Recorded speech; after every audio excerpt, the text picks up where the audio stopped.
Et c'est pas parce que c'est les vacances qu'il faut arrêter d'apprendre. Du coup, aujourd'hui, on va ressortir le dictionnaire des séries et on va parler d'un mot qui concerne un épisode très spécial que vous avez forcément déjà vu au moins une fois. Oui, on va parler du bottle épisode.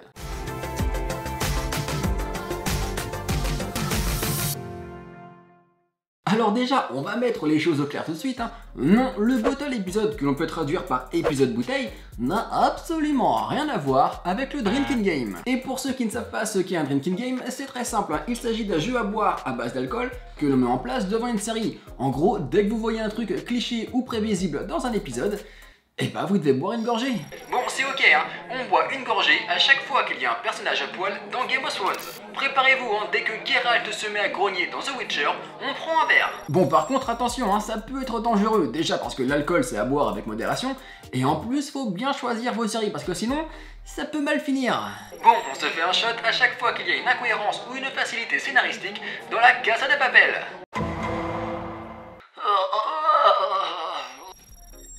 Le premier truc important à retenir avec le bottle épisode, c'est qu'il partage des points communs avec un autre épisode très spécial dans le monde des séries et dont je vous ai déjà parlé en vidéo. Je veux bien entendu parler du clip show. L'objectif premier de ces deux épisodes, c'est de dépenser le moins d'argent possible. Et du coup, les créateurs sont obligés de faire un maximum d'économies sur les décors, les personnages, les effets spéciaux, etc. And now, can we have a report from the Treasury?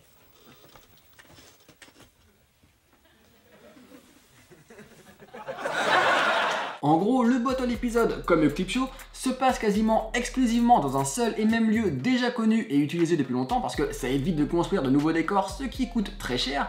Et puis surtout, il est uniquement porté par les personnages principaux, parfois quelques figurants, mais quasiment jamais de guest stars. Par contre, attention, il ne faut pas confondre ces deux épisodes parce que là où le clip show n'a absolument aucun intérêt et est même l'un des pires épisodes d'une série, le bottle épisode, à l'inverse, est toujours fascinant parce qu'il est capable d'apporter quelque chose d'inédit à la narration. Et c'est d'ailleurs le gros point positif du bottle épisode parce que quand on le regarde, on a vraiment le sentiment d'un épisode à part dans la série. Il ne ressemble absolument pas aux autres épisodes. Et on peut d'ailleurs le classer en deux catégories. Il y a le bottle épisode un peu plus classique et cliché et le bottle épisode beaucoup plus inventif et créatif.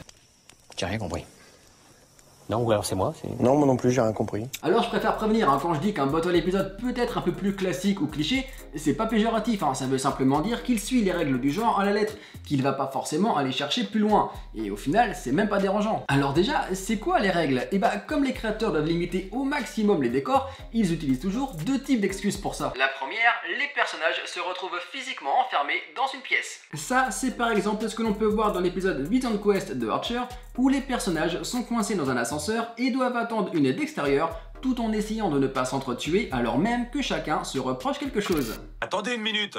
Bon, bah moi je pisse. Ah oui, et où? Je crois que je peux tout faire rentrer là-dedans. Non, vous ne pouvez pas. La deuxième excuse, les personnages ne sortent pas d'une pièce à cause d'un simple prétexte. Par exemple, on se souvient du cultissime épisode Celui qui a du mal à se préparer de Friends, où les personnages sont censés se rendre à une soirée, mais où personne n'est prêt, et chacun passe ainsi son temps à résoudre sur place quelques problèmes personnels. Joey, pourquoi est-ce que tu ne garderais pas le caleçon que tu as là sur toi? Parce que j'en ai pas là sur moi.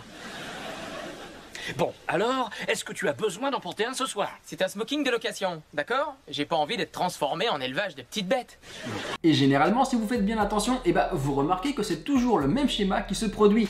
Étant donné que l'être humain n'est pas fait pour être enfermé ou coincé dans une pièce, encore moins quand il n'avait pas prévu de l'être, il a tendance à s'énerver très vite. Et c'est ça qui est cool avec le bottle épisode parce qu'il permet aux créateurs d'accentuer l'écriture des personnages en repoussant au maximum le curseur de leur personnalité et en faisant monter la tension. C'est probablement la seule occasion qu'ils ont de pouvoir les faire se faire crier dessus, s'énerver, avoir un comportement irrationnel ou même paranoïaque sans que ce ne soit jamais choquant ou que ça paraisse exagéré. Et d'ailleurs on peut le constater, mais souvent dans les comédies c'est l'énervement ou la tension qui va prendre le dessus, alors que dans les séries dramatiques on accentuera beaucoup plus la parano, la peur ou la violence. C'est d'ailleurs ce qu'on peut voir dans la série Homicide avec un épisode qui se déroule dans une salle d'interrogatoire. Le fait d'être coincé entre quatre murs pour une raison bien précise joue avec les nerfs de ces personnages et fait totalement chauffer les esprits. Un épisode d'une intensité folle qui a d'ailleurs reçu le Emmy Awards du meilleur scénario en 1993.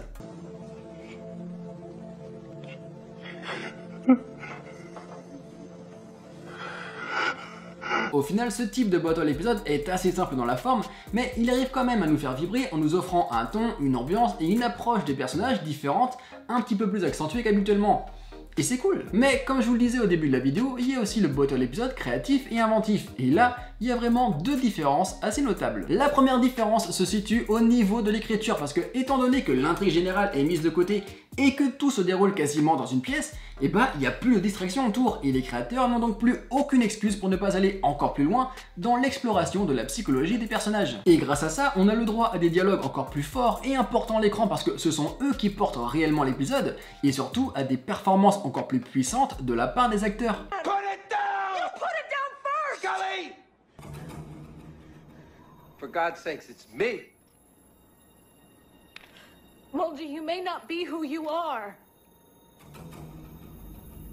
La deuxième différence se situe évidemment dans sa mise en scène parce que ici, les créateurs ne se contentent plus de mettre une caméra en place et de filmer les personnages afin de perdre le moins de temps et le moins d'argent possible. Au contraire, ici, les créateurs veulent absolument profiter des contraintes imposées par le bottle épisode pour continuer à nous surprendre, nous déstabiliser et dans le même temps nous rapprocher de ces personnages. Parmi les exemples les plus connus dans le genre, il y a évidemment l'épisode de la mouche de Breaking Bad qui ne laisse personne indifférent. D'un côté, il y a ceux qui le trouvent totalement inutile et de l'autre, ceux qui pensent au contraire qu'il marque un vrai bouleversement dans l'histoire de la série. Centré exclusivement sur Walt et Jesse dans le laboratoire, cet épisode nous offre un moment de répit assez important après et avant plusieurs événements extrêmement intenses et chaotiques. C'est ce qui nous permet de souffler, mais aussi de faire un état des lieux de la psychologie des personnages à cet instant. Là où à première vue cet épisode semble ne rien raconter, il permet au contraire à Walt et Jesse de se dire des choses extrêmement importantes qui auront un impact dans le futur. Et on comprend encore une fois que tout n'est pas tout noir, que tout n'est pas tout blanc,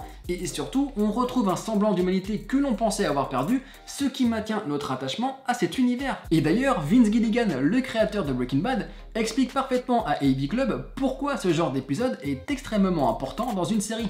Ces moments très forts que vous tentez d'avoir à la fin d'une saison, ces séquences dramatiques, d'action, de violence, ces climax que vous tentez d'atteindre depuis le début, je ne pense pas qu'ils auraient un tel impact si vous n'aviez pas ces moments de calme qui viennent juste avant. Les épisodes plus calmes permettent aux épisodes plus dramatiques et intenses d'exploser encore plus de par ce contraste.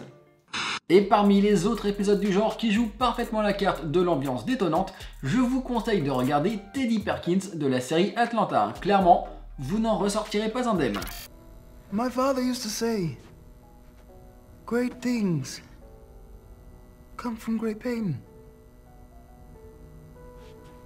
De même, concernant le formidable travail effectué sur la psychologie des personnages, je ne peux que vous conseiller de regarder l'épisode The Suitcase de Mad Men, qui est à la fois passionnant, émotionnellement très fort et porté par des performances d'acteurs à couper le souffle.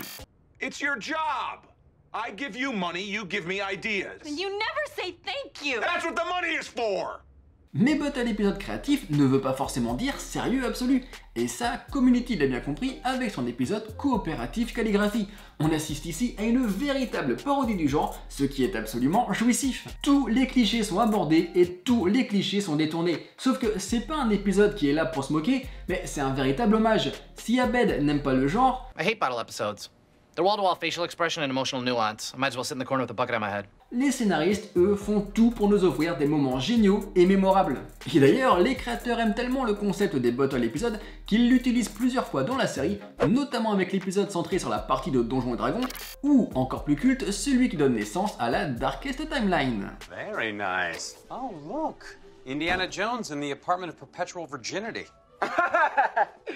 Chop busted, fellow adult, chop busted. Voilà donc pour résumer, un bottle épisode, c'est un épisode qui prend place dans un minimum d'espace avec un minimum de personnages, mais qui nous offre un maximum d'idées et de propositions. Et pour l'anecdote, c'est à Star Trek, la série de 1966, que l'on doit cette expression. Ou en tout cas, c'est elle qui l'a popularisée. Comme cette série pouvait coûter très cher en termes de décors, de costumes ou de maquillage, il n'était pas rare d'avoir des épisodes exclusivement situés dans le vaisseau afin de ne pas faire exploser le budget. Et souvent, les acteurs et l'équipe de la série appelaient ces épisodes les Ship in a Bottle épisodes. J'espère que j'étais assez clair, que cette vidéo vous a plu, que vous avez pu apprendre quelque chose. Et sur ce, moi je vous dis à la prochaine.